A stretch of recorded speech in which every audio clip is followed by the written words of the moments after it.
Boa noite, queridos irmãos, graça e paz em nome de Jesus. Espero que todos estejam bem, espero que você esteja no seu lar agora ouvindo essa mensagem com a sua família bem, que Deus continue a abençoar a sua vida. E hoje nós vamos agora iniciar mais um culto, um momento onde nós estaremos louvando a Deus em nossos lares e também aprendendo mais da palavra de Deus. Hoje nós estaremos tendo uma participação especial do Ministério Infantil. As nossas crianças estarão cantando, louvando a Deus. Eles prepararam algo especial em função do Dia das Mães. Então, antes do louvor, nós teremos essa participação especial das crianças. Depois já passo a palavra para o nosso irmão Lucas, que estará direcionando também um momento de louvor, juntamente com a sua esposa Helena e a nossa irmã Kelly. Então teremos agora a apresentação das crianças.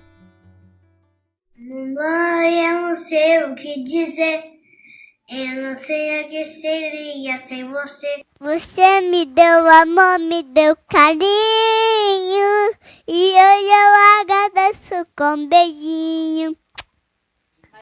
Mamãe, sai sempre seu bebê, de agora até quando eu crescer. Do fundo do coração, por isso hoje eu canto essa canção. Mamãe, eu queria agradecer por sempre me amar e proteger. Braços são meu maior abrigo.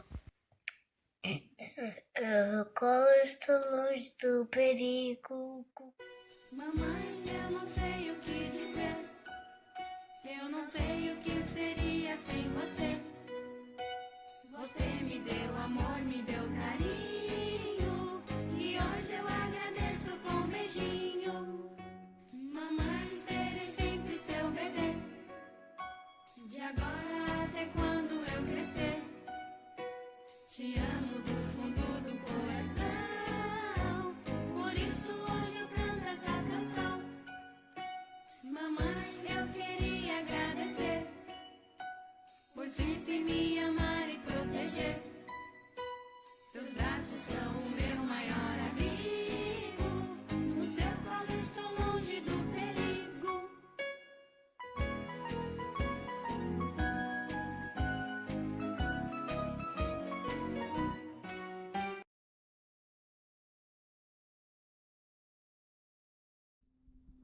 Boa noite, irmãos. Nesse momento nós vamos estar entoando um cântico e gostaríamos de convidar os irmãos para cantarem juntamente conosco, sempre destacando a importância de, mesmo em nossas casas, nós estarmos cantando músicas que exaltam o nome do nosso Senhor, e que essa música ela possa ser uma realidade em nossas vidas.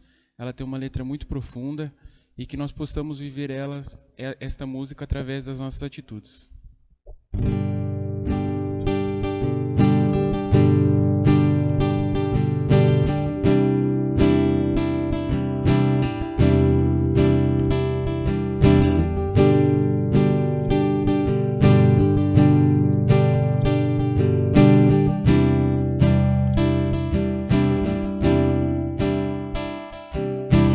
Todas as cidades, povoados e aldeias, percorria Jesus, pregando o evangelho, ensinando e curando, prosseguia Jesus.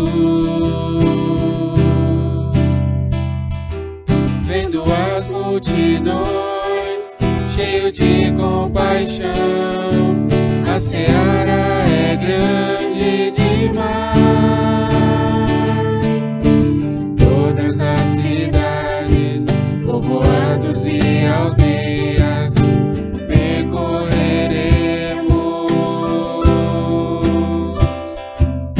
pregando o evangelho, ensinando e curando, prosseguiremos.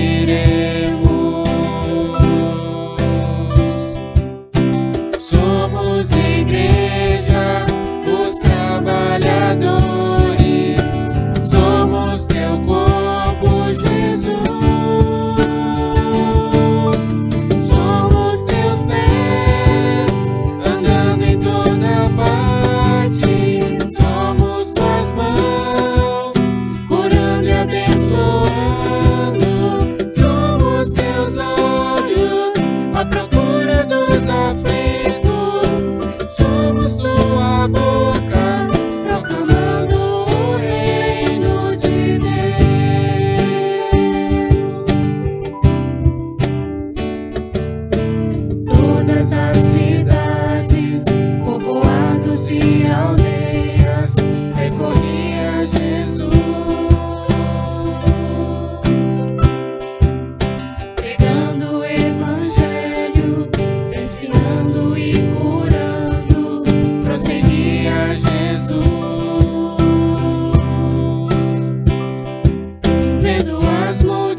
Senhor Deus eterno Pai, te agradecemos por podermos cantar este hino, ó Pai, que este hino seja uma realidade em nossas vidas, Senhor, que onde nós passarmos as pessoas possam ver Cristo em nossas vidas, Senhor, que nós possamos deixar a Tua marca na vida das pessoas que nos rodeiam, ó Pai.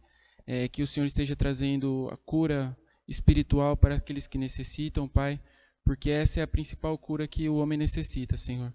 É tudo isso que eu te peço, ora agradeço, em nome de Cristo. Amém. Amém.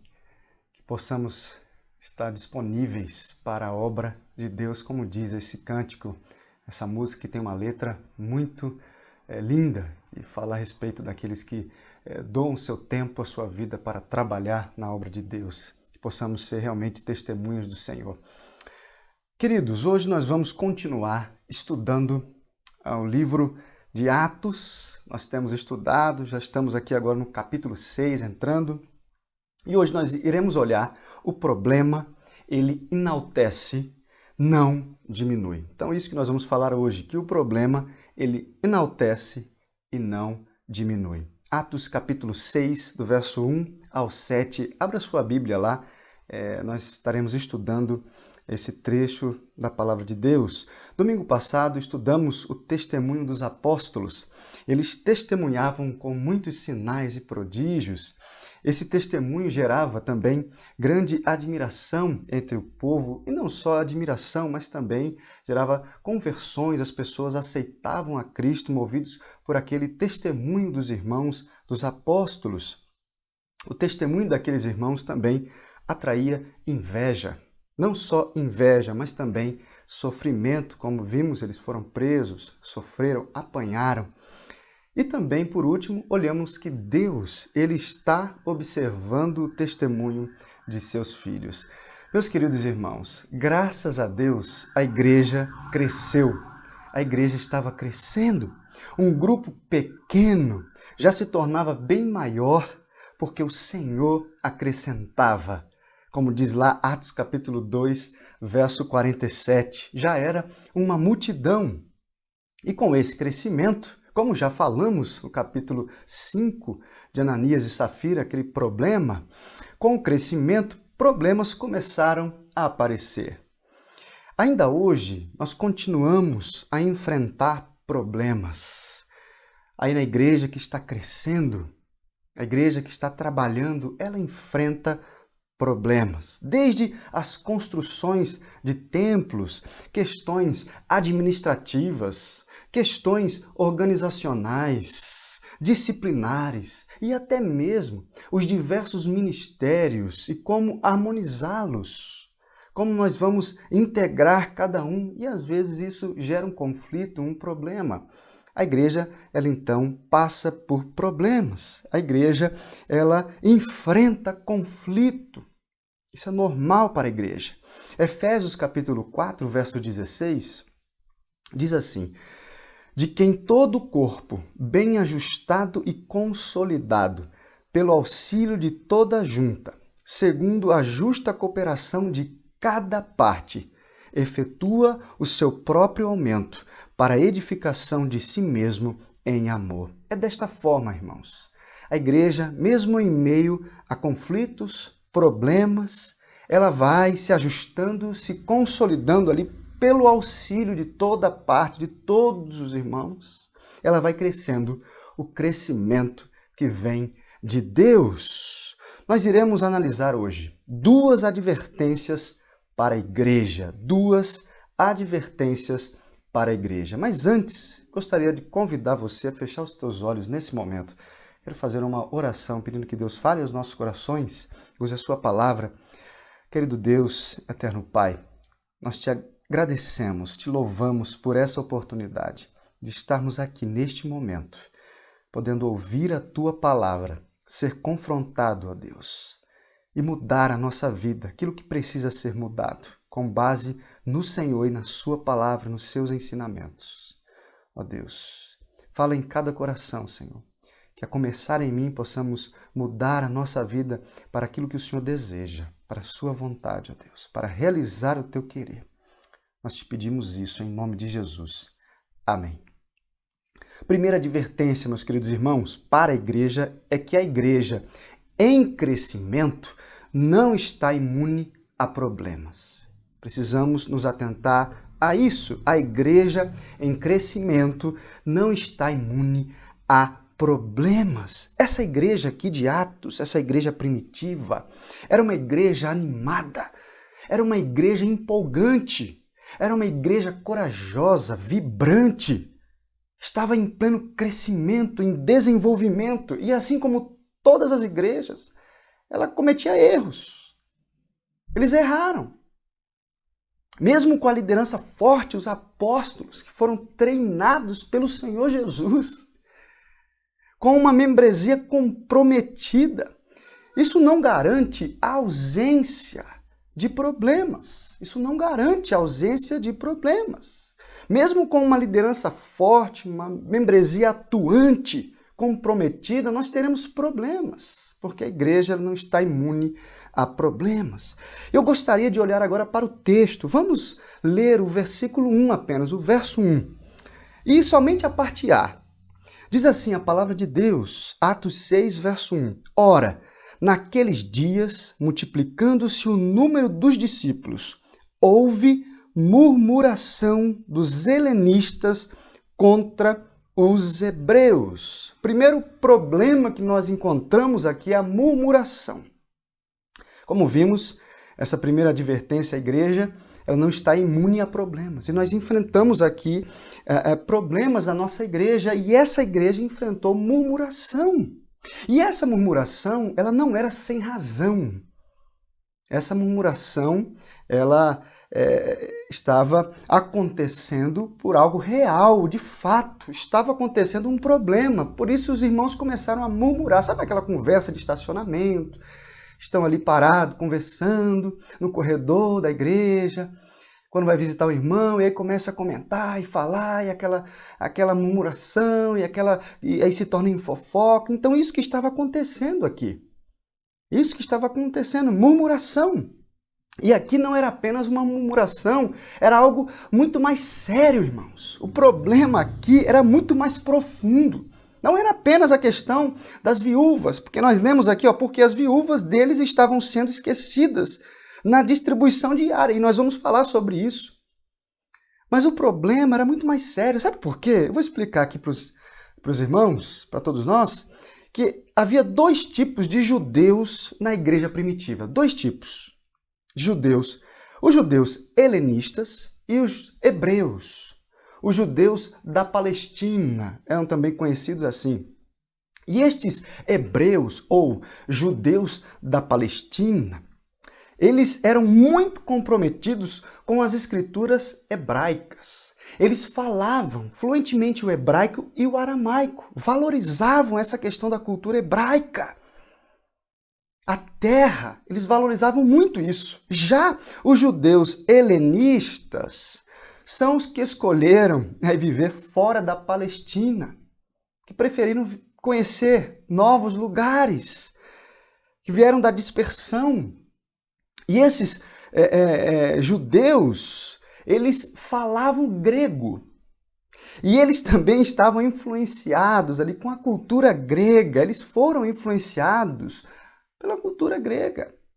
E também o estilo de vida dos gregos, isso tinha se infiltrado na vida desses judeus helenistas, como o próprio nome já diz, e os caracteriza. Então, e esses judeus helenistas aqui, eles eram tidos como uma segunda classe de israelitas. Então, nós tínhamos aqui os judeus helenistas que vieram de fora, e após o Pentecostes eles ficaram, muitos creram em Jesus e estavam lá. E existiam aqueles hebreus, os judeus da Palestina. Então nós temos aqui agora no verso 1, lendo novamente, nós olhamos que o problema era mais profundo do que apenas uma distribuição que estava acontecendo de forma indevida. Olha só, vou ler novamente, agora com essa perspectiva. Ora, naqueles dias, multiplicando-se o número dos discípulos, houve murmuração dos helenistas contra os hebreus, porque as viúvas deles estavam sendo esquecidas na distribuição diária. Meus queridos, essa questão Tinha potencial para dividir a igreja e quebrar o testemunho, acabar, destruir com o testemunho daquela igreja, daqueles irmãos, os apóstolos. Como vimos semana passada, o testemunho dos apóstolos, impactante. Havia ali um choque entre os helenistas e os hebreus. E essa murmuração estava presente, precisava ser tratada como pecado. E era um problema, essa murmuração que estava acontecendo. Eles conheciam muito bem a história do seu próprio povo. Deus tratou murmuração no deserto com o povo, foi severo. Eles conheciam a história, sabiam que murmuração era pecado. E é interessante que Lucas, ele registra isso aqui, esse pecado, murmuração, reclamação. É muito interessante isso. Então nós vemos aqui, meus amados, dentro dessa primeira advertência, que a igreja ela não está imune a problemas, que essa igreja ela estava passando por um problema chamado murmuração, pecado chamado murmuração. Eles estavam murmurando, reclamando. Vamos continuar aí, olhando agora o verso 2 e o 4. Não, desculpem, vamos olhar primeiro ainda o verso 1, a parte B, e destacar um pouquinho essa negligência da ação social. Vamos olhar aí o verso 1, a parte B apenas, eu vou ler novamente.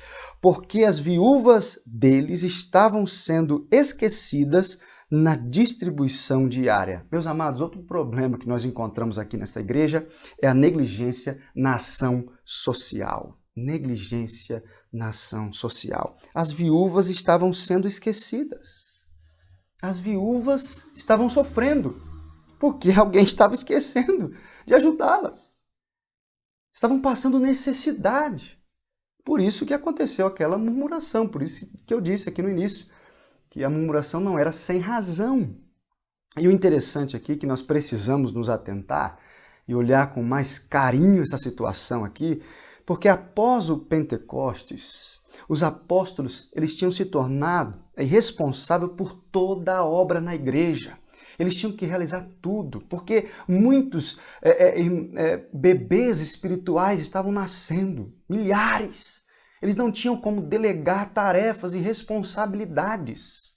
Eles não estavam ainda treinados. A coisa aconteceu muito rápido. Aqui é o nascimento da igreja.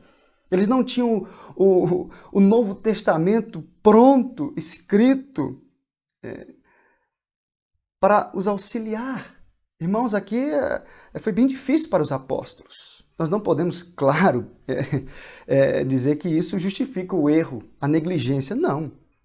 Mas nós temos que reconhecer essa sobrecarga no trabalho dos apóstolos. Nós precisamos reconhecer isso. E nunca foi fácil, nunca foi difícil, na verdade, a igreja criticar seus líderes. Não estou me referindo somente ao pastor, mas outros líderes que estão trabalhando e atuando. Principalmente crítica daqueles que não participam de nenhum ministério, que não estão envolvidos. O fato é que o pastor, o líder, ele não é perfeito. Eles erram, cometem equívocos, deslizes, porque ninguém é perfeito. O pastor não é perfeito. O líder de um ministério, de um departamento, ele não é perfeito. Não é perfeito. Mas aqui eles erraram, eles negligenciaram, eles reconheceram isso, eles reconheceram esse erro. E dentro dessa questão que nós estamos falando aqui, sobre o fato de que o pastor, o líder, ele não é perfeito, nós não podemos exigir dos líderes, dos pastores, não é? Aquilo que Deus não exigiu, aquilo que Deus não exige. Nós precisamos observar o líder, o pastor, com base no padrão bíblico. No padrão bíblico. E aqui os apóstolos, eles falharam, eles erraram. E a murmuração aconteceu, essa reclamação. Estão esquecendo. Então esse era o problema que estava acontecendo. Mas eu entendi aqui, olhando para o texto, que nós não tivemos somente esses dois problemas, irmãos. Nós tivemos mais um problema. E eu queria convidá-lo agora a ler o verso 2 e o 4. Nós vamos pular o 3. Olha o verso 2. Então os 12 convocaram a comunidade dos discípulos e disseram: não é razoável que nós abandonemos a palavra de Deus para servir às mesas. Olha o 4 agora. E quanto a nós, nos consagraremos à oração e ao ministério da palavra. Meus queridos irmãos, eu consigo enxergar aqui negligência no ministério da palavra. Porque somente nesse momento que eles deixam claro para a igreja que agora eles iriam se consagrar somente à oração e ao ministério da palavra. Veja aí no verso 4, está muito claro isso no versículo 4. No verso 2 também fica claro, ó, não é razoável que nós abandonemos a palavra de Deus para servir às mesas. Tem gente que entende aqui que os apóstolos não erraram em nenhum momento. Eu não vejo dessa maneira, eu vejo aqui que eles erraram sim. Porque eles estavam ocupados demais com esse trabalho de servir às mesas. E o interessante é que os apóstolos, eles analisaram a situação e eles chegaram à conclusão que eles de fato eram culpados. Eles eram culpados. Estavam tão atarefados servindo às mesas que deixaram de dar a atenção necessária aí aos ministérios da palavra de Deus e também da oração. Porque aqui no verso 4 nós observamos claramente, nós precisamos nos consagrar à oração e ao ministério da palavra. Eles criaram, de fato, o seu próprio problema. Tentaram fazer coisas demais ao mesmo tempo. Tentaram. Hoje, alguns pastores e líderes ocupam-se tanto com tarefas secundárias que acabam, então, negligenciando o essencial principal do chamado deles, que é o estudo da palavra, a pregação, o ensino e a oração. Precisamos nos atentar a isso, né? E quem sofre é a igreja, com uma deficiência espiritual, e o próprio pastor e o próprio líder também sofre, porque a pessoa fica sobrecarregada demais, sofrendo ali. E isso abre portas para os problemas. Então nós precisamos nos atentar a isso e entender o nosso papel, o nosso ministério. Algo interessante também para notar aqui, meus queridos irmãos. Esses versos não estão ensinando que é menos espiritual servir às mesas. Tem gente que até entende dessa maneira. Certo ministério, não quero não, fica ali, não está lá na frente, não faz isso, não quero, é menos importante. Mas não é bem assim não.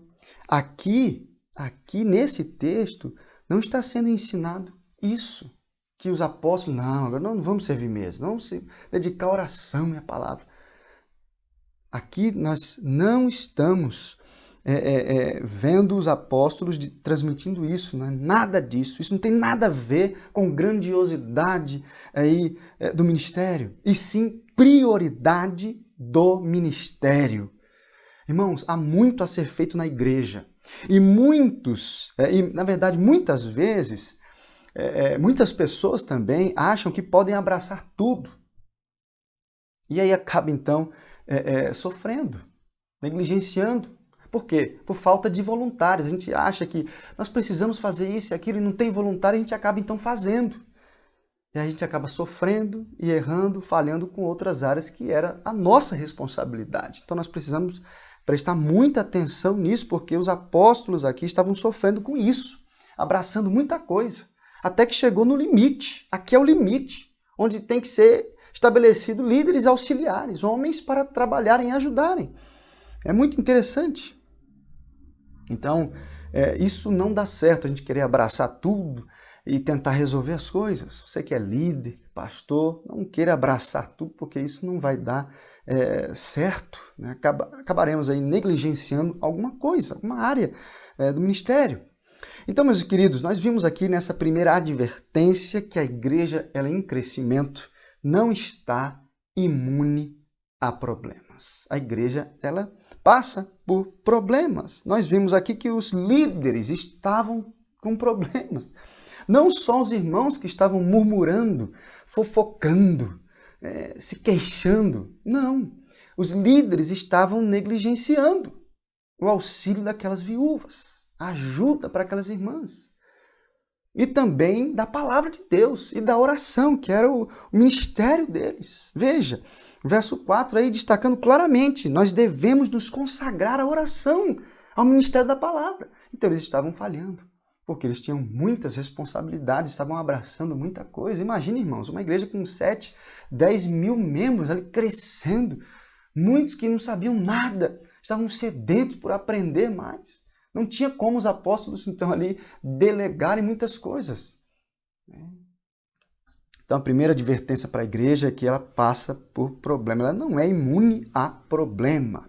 Nossa igreja, irmãos, ela sempre será acompanhada de situações difíceis, de conflito. Ela estará crescendo, desenvolvendo, como nós estamos observando sempre na nossa igreja, crescendo, desenvolvendo, tanto na área espiritual, no âmbito numérico. A igreja está crescendo, mas também os conflitos vão aparecendo. Isso é normal. Você, na sua igreja, talvez que esteja acompanhando a nossa mensagem agora, a sua igreja tem problema, passa por dificuldade. Então essa é a primeira advertência para a igreja. Reconheça que a sua igreja não é perfeita, ela só será perfeita, claro, quando Cristo voltar e nos buscar. A igreja então vai estar perfeita, e eu sei por isso. Eu espero realmente que o coronavírus, esse momento que nós estamos vivendo, seja aí um preparatório para a vinda do Senhor. Sinal mesmo que Jesus está voltando, que tem um colapso econômico mundial. Realmente eu espero isso. Espero porque eu desejo subir e me encontrar com o Senhor nos ares. E até lá, meus queridos, a igreja ela vai passar por conflitos, por problemas, porque ela não é perfeita ainda. Segunda advertência que eu quero compartilhar e última com os irmãos aqui, é que a igreja ela precisa encontrar soluções para os seus problemas. Preste atenção. A igreja precisa encontrar soluções para os seus problemas. Meus queridos, aqueles líderes ali, daquela igreja primitiva, eles enxergaram o conflito como uma oportunidade para apresentar propostas à igreja, não apenas respostas. E nós, como líderes, você que é pastor, está liderando uma igreja, nós precisamos olhar o conflito, o problema, e enxergar ali uma oportunidade para apresentar propostas e não apenas respostas. Nós precisamos ensinar para os novos cristãos, aqueles que acabaram de nascer de novo, que quando uma pessoa está insatisfeita com a administração da igreja em alguma área, e aqui especificamente a ação social, que ao invés de criticar, ela pode contribuir e cooperar. Então, se você está insatisfeito aí com alguma área da sua igreja, na ação social que seja, ou qualquer área, ao invés então de você criticar, no lugar de você criticar, você pode contribuir, você pode cooperar. Com certeza você deve estar pensando aí, tem um problema lá na igreja, acontece isso, tem isso para ser feito. Então, ao invés de você criticar, pense como que você pode cooperar. Nós já temos, infelizmente, no mundo, muitos críticos. Seja um incentivador, seja alguém que vai olhar um problema e não só ficar, nossa, por que está acontecendo isso? Não, seja, vai lá, chega junto, ajuda, seja você um ajudador, um incentivador. A igreja é como um todo, eu não estou falando só da nossa igreja, a igreja cristã como um todo, ela precisa parar de criticar. Ela precisa ajudar mais a encontrar soluções para esses problemas da igreja que nós estamos enfrentando hoje e sempre enfrentamos. Faça parte, meu querido irmão, preste atenção no que eu vou te dizer agora. Faça parte da solução, não seja o problema. Seja você a solução, não faça parte do problema. Interessante que o conflito pode não ser o problema. O conflito, preste atenção, o conflito pode não ser o problema. O problema é não resolver o conflito. Isso sim pode ser um problema. Por isso a igreja precisa resolver os seus problemas. Não pode deixar aí as coisas irem caminhando com problema. Isso não dá certo. Isso vai acabar em divisão, em muita murmuração, divisão mesmo. Precisa resolver os seus problemas. É assim na nossa vida também. Nós precisamos resolver os nossos problemas. Se nós vamos aí postergando e deixando para depois, as coisas só vão se agravando, as coisas vão piorando cada dia. Nós precisamos resolver os nossos problemas pessoais também. Mas olhando aqui para a igreja ela precisa, para isso, para resolver os seus problemas, ela precisa reconhecer onde há falhas e buscar a solução. Ela precisa reconhecer o que está errado, onde está o erro, onde está o pecado, onde está aquela falha. Aqui como essa igreja que reconheceu que havia negligência na distribuição diária ali para as viúvas, na ajuda para aquelas mulheres. A igreja precisa reconhecer onde há falhas. Houve murmuração, Lucas registrou esse pecado, e então os apóstolos já levaram ali, apresentaram uma proposta, né? Eles reconheceram que estavam negligenciando as viúvas. E a solução foi buscar colaboradores. 7 homens tiveram a disposição para fazer parte da solução e não somente dos problemas. Eles não só ficaram ali vivendo o problema, eles quiseram fazer parte da solução, eles foram voluntários. O problema na igreja ali foi resolvido com colaboração, envolvimento, com participação. Se você olhar esses 7 versos, você vai enxergar isso, colaboração, participação. E os apóstolos, eles levaram essa proposta para a igreja que agradou a todos. Olha o verso 5 aí. O parecer agradou a toda a comunidade. Então, todos ficaram felizes. Olha o verso 3. Mas, irmãos, escolhei dentre vós 7 homens de boa reputação, cheios do Espírito Santo e de sabedoria, aos quais encarregaremos deste serviço. Essa proposta caiu muito bem naquele momento. A igreja inteira aceitou, agradou a todos. Então, eles deveriam selecionar 7 homens de boa reputação, cheios do Espírito Santo e de sabedoria. E o interessante é que essa palavra aqui, escolhei, sabe o que ela significa? Significa inspecionar. Significa examinar. Então, eles não estavam pedindo para os primeiros 7 voluntários se chegarem a eles e vamos lá, vamos trabalhar. Não! A igreja precisava, naquele momento, inspecionar a vida daqueles irmãos. Eles precisavam examinar de fato quem eram aqueles homens. Era necessário um caráter profundo, compromisso com Deus. Era necessário oração, homens de oração. Era necessário ser controlado pelo Espírito Santo para servir ao povo. Era necessário isso. A igreja, meus queridos, precisa de líderes auxiliares, homens e mulheres que estão aí dispostos a ajudar, sim, mas que sejam ajudadores idôneos. Homens e mulheres de Deus. A igreja precisa definir referenciais claros de compromisso com Deus. Precisa deixar isso muito claro. Homens e mulheres que sinceramente desejam servir a Deus e não procurar agradar somente aos homens. Precisamos de voluntários, mas de voluntários que estão servindo a Deus e não a homens. Que estão procurando agradar a Deus em primeiro lugar. Os requisitos, nós olhamos aqui, irmãos, veja aí na parte B do verso 3, eu estou começando aqui pela parte B do verso 3, por quê? Veja lá o finalzinho do verso 3, olhe na sua Bíblia aí, Atos 6, verso 3, a parte B, o finalzinho, aos quais encarregaremos deste serviço. Eles precisariam ser servos, tinham que ser homens que trabalhavam, que ajudavam em tudo, e não apenas naquilo que eles achavam, eles gostavam. Não, eu gosto desse trabalho, eu não vou fazer isso, não. Não, eram homens que faziam tudo, que estariam dispostos a não só servir as mesas, mas a limpar também. Pegando aí o gancho, não. Eles precisariam fazer muito além daquilo que era pedido.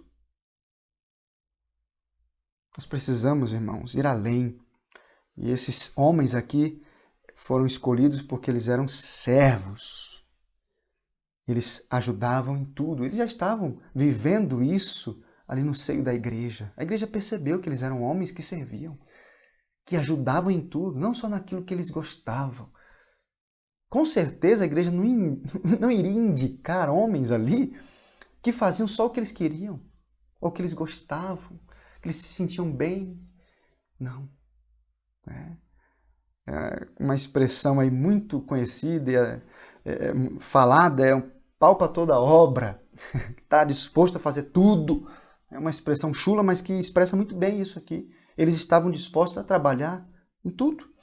A parte A agora do verso 3, nós vimos a parte B porque eles precisavam ser servos, para servir, ser diáconos ali. Agora a parte A diz assim, ó: mas, irmãos, escolhei dentre vós 7 homens de boa reputação. Boa reputação, o que significa? São homens respeitáveis, que têm o respeito das pessoas, dos seus vizinhos, no seu trabalho, na igreja, em todos os lugares. Continuando aí, eles precisariam ser cheios do Espírito e também do Espírito Santo e de sabedoria, cheios do Espírito Santo e sabedoria. O que significa ser cheio do Espírito Santo? Ser espiritual. Homens espirituais, cheios de sabedoria. São homens práticos que pedem sabedoria a Deus, buscam em Deus sabedoria para resolver os problemas, sabedoria ali para agir nos momentos do dia a dia da vida, que dependem de Deus para tomar as suas decisões. Então aqui, meus queridos, os irmãos, os apóstolos, eles então aceitam a indicação destes homens. Agora eu quero ler o verso 5 por completo. O parecer agradou a toda a comunidade. E elegeram, olha esse homem, Estevão, homem cheio de fé e do Espírito Santo. Semana que vem nós vamos falar sobre ele. Filipe, Prócoro, Nicanor, Timão, Pármenas e Nicolau, prosélito de Antioquia. Então os apóstolos oram, impondo as mãos. Olha o verso 6. Apresentaram-nos perante os apóstolos e estes, orando, lhes impuseram as mãos. Meus irmãos, esse gesto aqui de oração indica uma concordância com a escolha da igreja. Os apóstolos aprovaram essa escolha. Obviamente, se eles apresentassem homens ali que não estavam com esses requisitos, que não eram observados esses requisitos na vida deles, os apóstolos iriam rejeitar. Mas aqui nós vemos que eles oraram, impondo as mãos sobre estes irmãos. Isso indica também dependência em Deus. Vamos orar, pedir que Deus abençoe essas vidas, esses homens, dê capacidade a eles para que eles exerçam esse ministério diaconato, servindo ali as viúvas e tantas outras coisas de forma digna. Eles apresentaram agora diante do Senhor. Interessante que no primeiro problema que a igreja passou ali, sério, de Ananias e Safira, Deus tratou diretamente. Agora Deus deixou a igreja resolver esse problema de murmuração e dessa negligência com a ajuda ali as viúvas. E Deus deixou a igreja resolver, e a igreja então aqui começa a aprender a resolver os seus problemas. É muito interessante isso. Precisamos lembrar, meus queridos irmãos, que esses padrões que nós estamos lendo aqui, principalmente aí no verso 3, homens de boa reputação, cheios do Espírito Santo e de sabedoria, esse padrão não é somente para os líderes. Esse padrão aí é para todo crente. Esses padrões de conduta devem servir de parâmetro para todos os crentes, não apenas para os líderes. Todo cristão devia buscar esse padrão de vida, boa reputação, ser cheio do Espírito Santo, ser cheio de sabedoria. Nós precisamos buscar isso na nossa vida, meus irmãos. Nós precisamos. Algo também interessante que eu gostaria de compartilhar dentro aqui ainda desta segunda advertência, que a igreja precisa resolver os seus problemas, é uma atitude que nós precisamos seguir ali dos apóstolos. Eles fizeram algo que eu acho que é muito oportuno falar, interessante, porque muita gente sofre com isso. Muita gente, às vezes, tem muitos problemas, passa por muitos problemas por causa que não sabe qual é a sua prioridade na vida. Fica perdido. E aqui os apóstolos, eles não renunciaram ao essencial. Eles não deixaram de lado o essencial, que é a palavra de Deus, a oração. Em primeiro lugar, a oração. Porque sem oração não tem como ter poder na pregação e no ensino da Escritura, não vai ter conhecimento porque não ora. Então, primeiro, oração. Eles não abriram mão do essencial. E nós precisamos seguir essa atitude dos irmãos. Precisamos estabelecer com clareza as nossas prioridades. Eles entendiam que a prioridade do líder, do pastor da igreja, é oração e o ministério da palavra. Tem que orar. O líder da igreja precisa orar, dedicar tempo. Nós não estamos falando aqui de reunião de oração, nós estamos falando da vida pessoal de oração. E também o ministério da palavra. O que envolve esse ministério da palavra? Ensino, tempo se preparando, pregação bíblica, ministério sério da palavra de Deus, capacitação. O pastor, o líder, precisa se capacitar para cada dia estar mais preparado. Tudo isso envolve o ministério de um líder da igreja, de um pastor. Infelizmente, muitos não entenderam isso ainda. Não entenderam isso ainda e acabam cobrando aquilo que nem Deus pediu aos pastores e aos líderes. Nem Deus pediu, mas tem muito irmão e irmã que pede, solicita e exige do pastor ou do líder que ele faça. Então avalie o que você tem exigido, mesmo que seja no seu coração, o que você tem esperado, o que você tem cobrado do seu pastor, do seu líder imediato, nos ministérios, nos departamentos. Avalie isso na sua vida. Veja se você está cobrando aquilo que Deus não pediu do seu líder. Precisamos imitar esses irmãos. Precisamos estabelecer prioridades pessoais.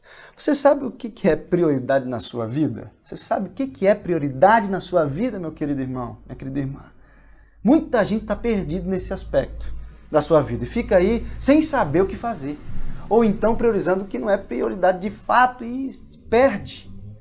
Fica triste depois, desanimado, porque não consegue fazer aquilo que realmente Deus espera e priorizar aquilo que realmente Deus espera que nós venhamos a priorizar nas nossas vidas.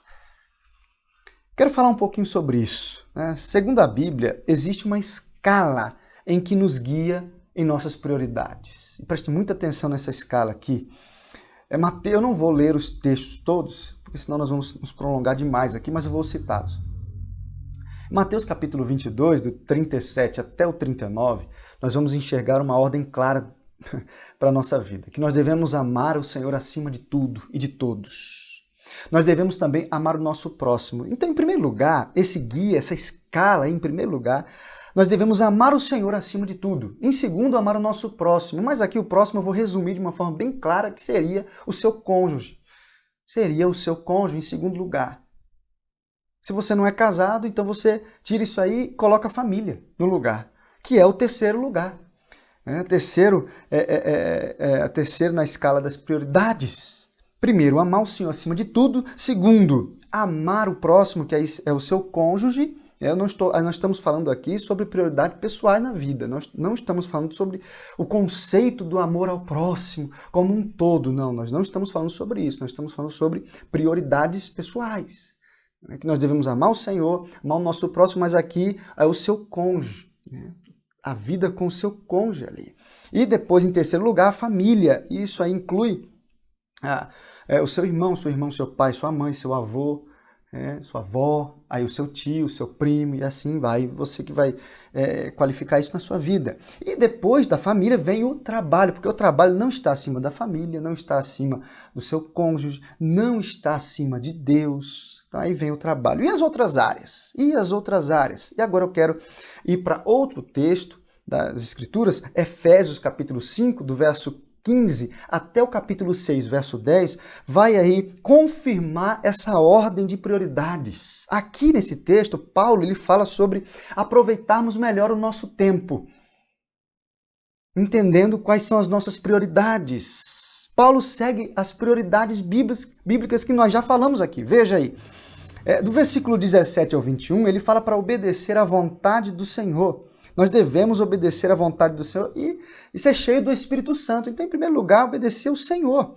Aí, em segundo, no verso 22 ao 23 do capítulo 5 de Efésios, ele nos ensina a desenvolver o amor e submissão no relacionamento conjugal. Olha, veja, conjugal, cônjuge, em segundo lugar. Aí, ele entra no capítulo 6. Capítulo 6, verso 1 ao 4. Desenvolvendo aí, então, o relacionamento com os filhos, que nós devemos honrar os nossos filhos. disciplinar os nossos filhos sem irritá-los. Então, o relacionamento com os nossos filhos, a família, então aqui isso representa a família. Quarto, aí, no verso 5 ao 9 do capítulo 6 de Efésios, nós precisamos desenvolver obediência e boa vontade no trabalho. Então, Paulo ele segue essa ordem. É muito interessante, a ordem que nós já falamos. O Senhor, cônjuge, família, trabalho e também as demais áreas da vida que nós vamos entender aqui no verso 10 do capítulo 6 de Efésios. Quanto ao mais, aí nós devemos também prestar atenção nessas questões da nossa vida, nas outras áreas. E aí a igreja está incluída.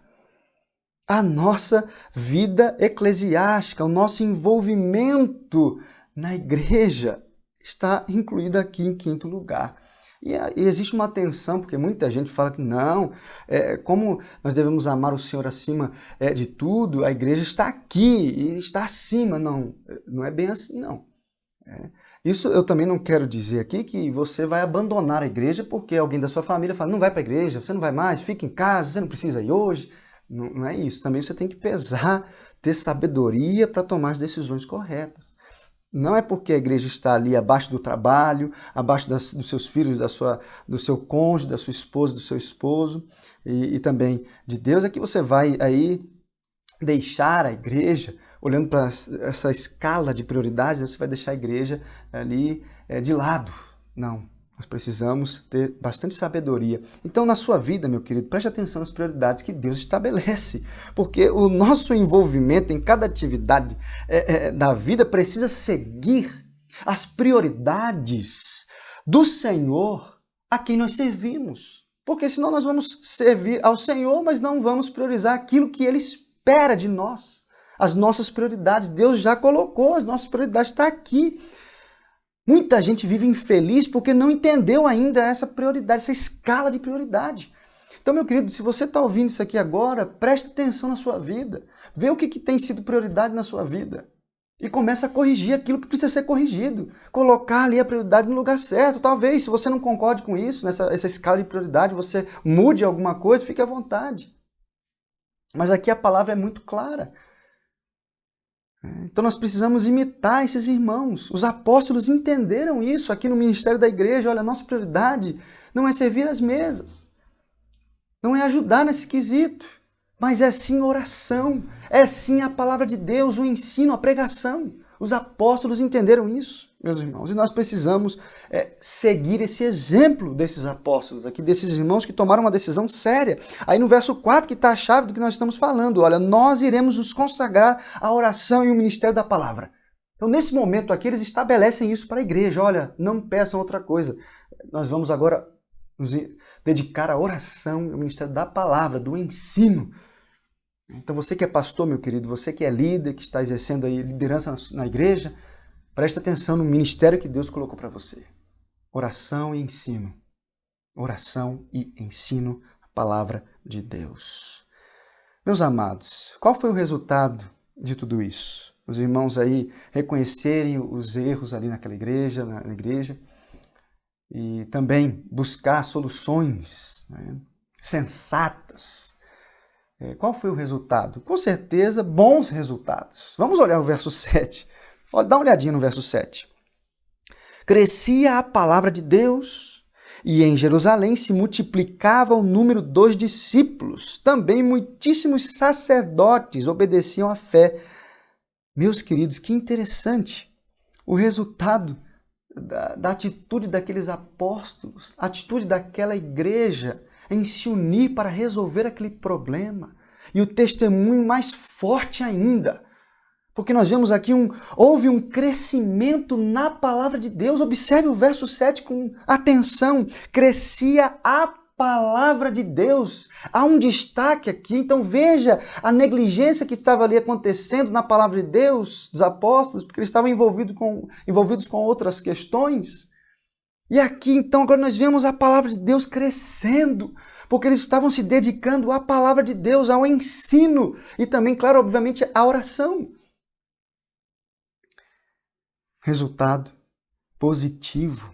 Aí nós vemos também que multiplicava o número dos discípulos. Multiplicava o número dos discípulos, irmãos.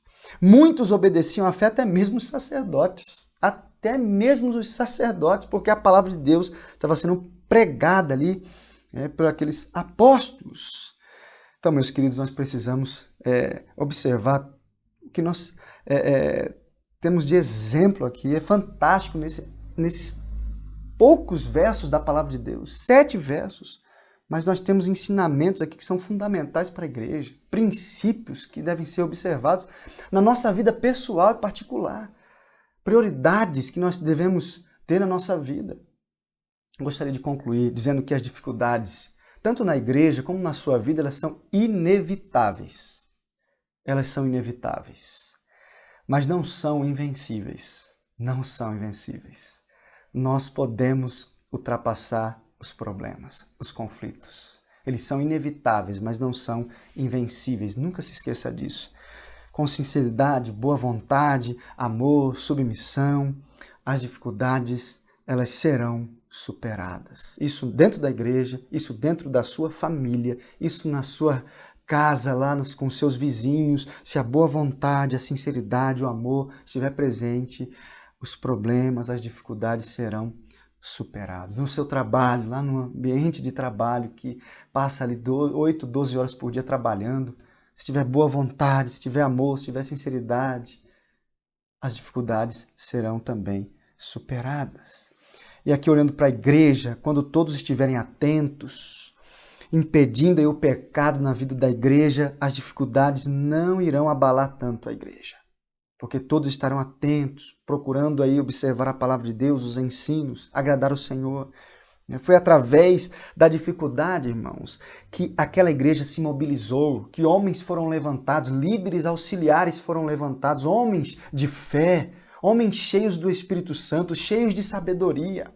Estavam ali sentadinhos no seu banquinho ali, mas de repente se levantaram e começaram a trabalhar, colaborando com a obra de Deus.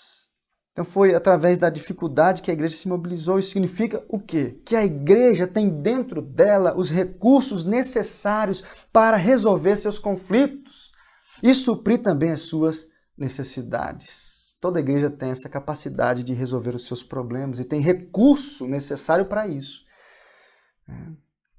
A igreja, irmãos, a igreja precisa de pessoas, homens, mulheres, jovens, que enxerguem oportunidades de crescimento em meio aos problemas. Nós precisamos de pessoas que enxergam oportunidade de crescimento em meio aos problemas. Por isso que o problema ele enaltece e não diminui.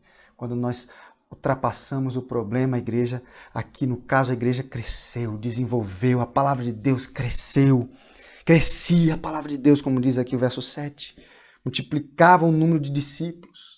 Homens que não queriam saber de nada dos apóstolos estavam ali agora se rendendo à fé. Muito interessante, meus queridos. Nós precisamos de pessoas que enxerguem oportunidade de crescimento em meio aos problemas. Que não se afundem com os problemas, com os conflitos e se encolhem e ficam lá jogados no seu cantinho. Não, o problema ele serve sim para a gente crescer. A palavra de Deus é clara sobre isso. Então nós precisamos de pessoas que enxergam oportunidade para criar estratégias para suprir as necessidades.